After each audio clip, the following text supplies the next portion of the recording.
Isang araw, sa isang malawak na espasyo ng katedral, maraming tao ang nagsasaya sa pagdiriwang ng kahangalan na itinatanghal ang isang pangit at kubang lalaki na ang pangalan ay Quasimodo. Siya ang pinagkukutya ng mga tao habang ipiniparada. Naroon ang isang makat at pilosopo sa Pares na nagngangalang Pere Gengore na di makaagaw pansin dahil sa parada.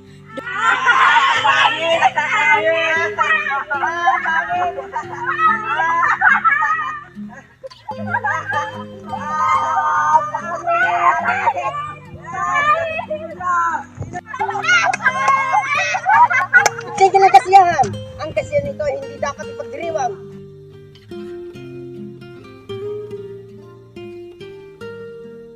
Maraming salamat po, Padre.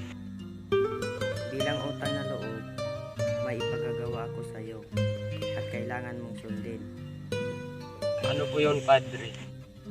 Sa kabilang dako naman, habang naghahanap ng pagkain si Gringore, biglang nakita niya sila Esmeralda. Siya ay isang napakagandang dilag na mananayaw.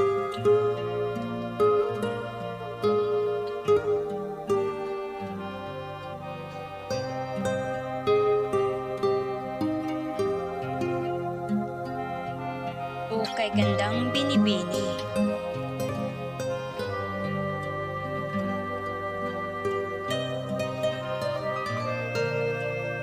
Habang binabagtas nila Esmeralda ang daan pauwi, laking gulat niya nang biglang, amin wala mangyaring sasama. "Bitawan niyo ako! Saan niyo ako dadalhin?" Teka, saan niyo siya dadalhin? Ito ka naman para makialaman ako.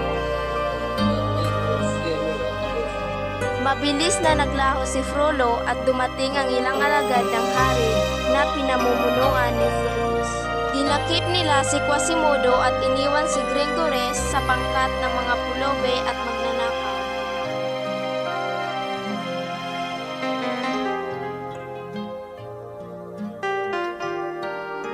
Kamatayan sana ang hatol ng mga ito kay Gringore, ngunit pinakiusapan nila Esmeralda siyang patayin. Handa akong magpakasal sa kanya sa loob lamang ng 4 na taon. Samantala, si Quasimodo ay pinaparusahang lubos sa palasyo. Nilatigo, matindi ang sakit ng bawat latay ng latigo na pinapato sa kaniyang katawan. Napilitan lamang si Quasimodo na gawin iyon kay La Esmeralda ay dahil gusto ng paring Frollo at ito'y kanyang utang na loob sa kanya. Uhaw na si Quasimodo, ngunit mga bingi ang mga taong naglilitis sa kanya. At tanging isang tao lamang ang may pusong nagbibigay sa kanya ng tubig na maiinom, at si La Esmeralda ito.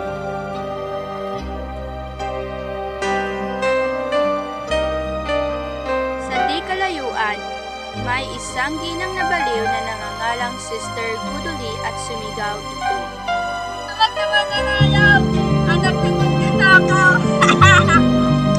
Nabaliw ito matapos mawala ng babaeng anak na matagal na panahon ang nakakalipas. Nakaraan ng ilang buwan, isang araw sila Esmeralda ay napatitig kay Phoebus at biglang nahulog naman kaagad ang kapitan sa mapang-akit na kagandahan nila Esmeralda. Isang araw, sa hindi sinasadyang pagkakataon, sila ay nagkita. Paumanhin po, Kapitan. Ayos ka lang, magandang binibini. La Esmeralda po ang aking pangalan. Ikaw pala yung dalagang mananayaw. Kung gayon, Pebos na lang ang tawag mo sa akin.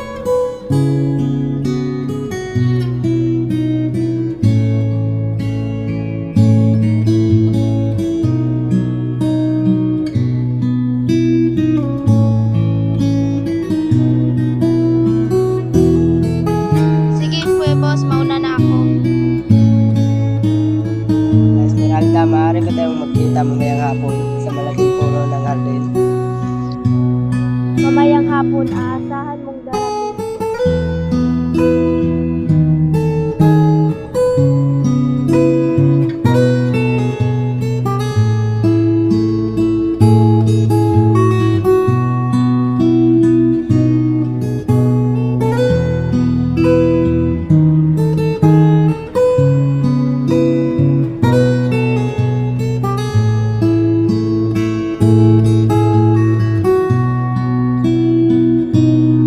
kabila nun, labis naman pagsiselos ang nadarama ni Prolo na nakatanaw lamang sa di kalayuan. Tila tinalikura ni Prolo ang paglilingkod niya sa Diyos. Nag-aaral siya ng maitim na mahika.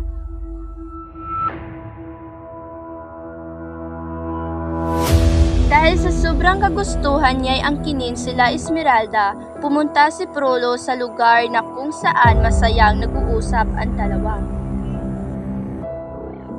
At sinasaksak niya bigla si Phoebus. Naiwan sila Esmeralda na hawak ang madugong bangkay ng kapitan.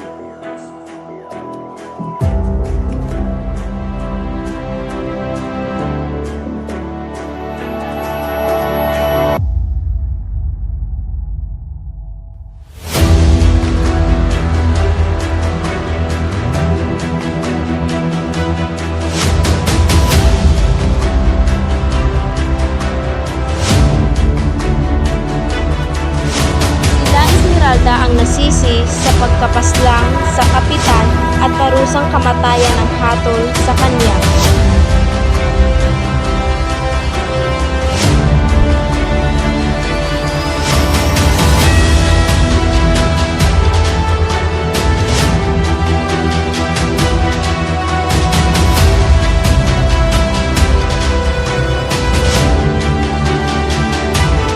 Isang araw, habang siya ay nasa pihitan, dinalaw siya ni Prolo.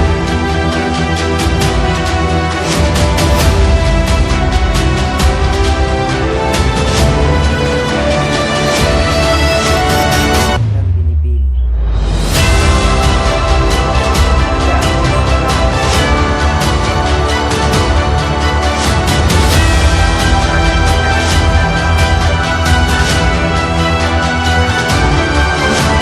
Tigil ka, Prolo.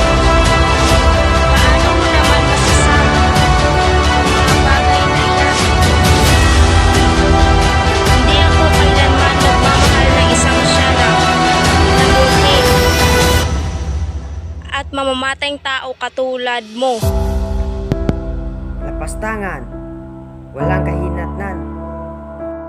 Ang patuloy mong pagtanggi, mapapasakin ka rin, La Esmeralda, at pagsisiyan mo kung hindi.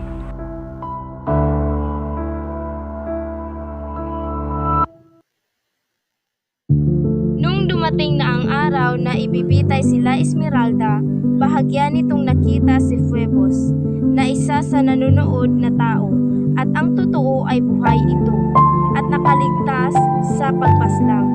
Ngunit ay wala itong ginagawa upang iligtas sila Esmeralda dahil napag-alamang may kasintahan ito at ikakasal na sa ibang babae.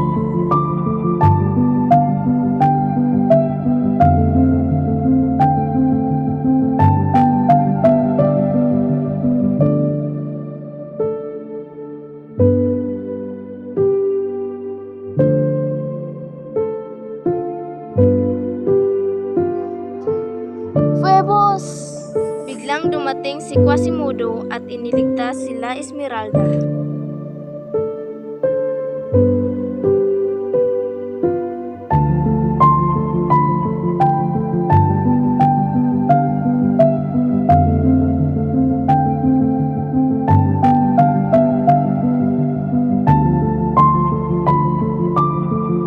Dinala niya ito sa katedral. Nung una, naiilang sila Esmeralda kay Quasimodo dahil sa pangit nitong itsura. Ngunit nang tumagal, sila'y naging magkaibigan, ngunit si Quasimodo ay di napagkakailang na pamahal na sa dalaga.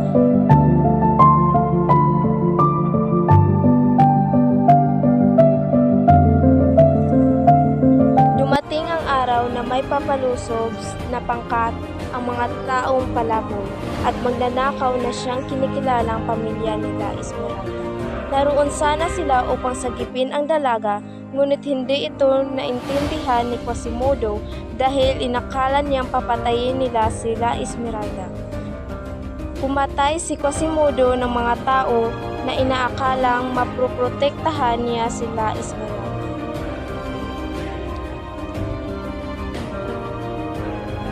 Habang nangyayari iyon, biglang sinimantala uli ni Frollo ang pagkakataon.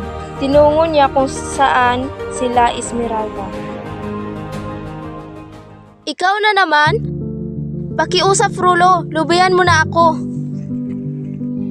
Hindi. Habang buhay kaya mong magpakalayo-layo. Bitawan mo ako! Pumili ka, La Esmeralda. Mahalin mo ako at mabuhay. O parusahan ka ng kamatayan. Mahalin mo na lang ako. Ganun lang kasimple. Simple, Frollo? Hindi kailanman kayang linangin ng kahit anong kasamaan ang totoong pag-ibig. Mas pipiliin ko na mamatay na lang kaysa mabuhay sa impyernong buhay kasama ka. Angal. Nung mabaling sa kwintas nila Esmeralda ang tingin ni Sister Gudule, napag-alamang siya ang nawawalang babaeng anak ni Sister Gudule.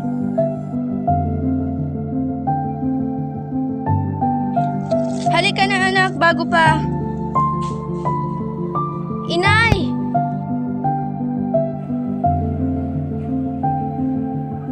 Sa tingin mo, hayaan ko lang mangyari iyon?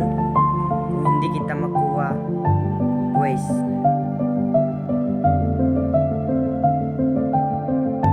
Matapos naman ang pagkikipaglaban ni Quasimodo, natuntun niya sila Esmeralda sa tuktok ng tore na nakabistidang puti at wala ng buhay ang nadatnan.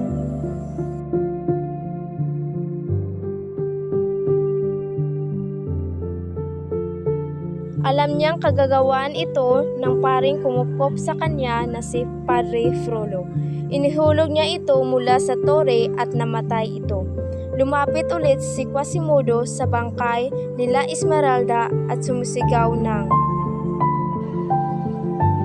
Wala akong ibang babaeng minahal.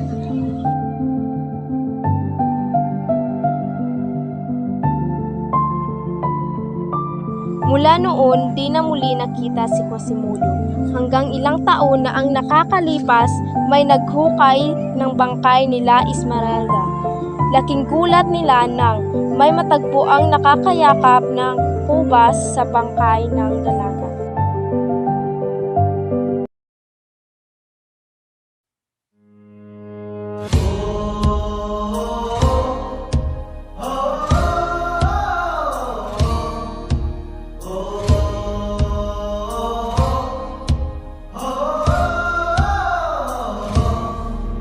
Ipanumpa kong ditikabian ug pagahuktan ko ang tanan. Ipanumpa kong digyo ko mubuhi ang kinabuhi ko kanimo lang. Kanimo lang.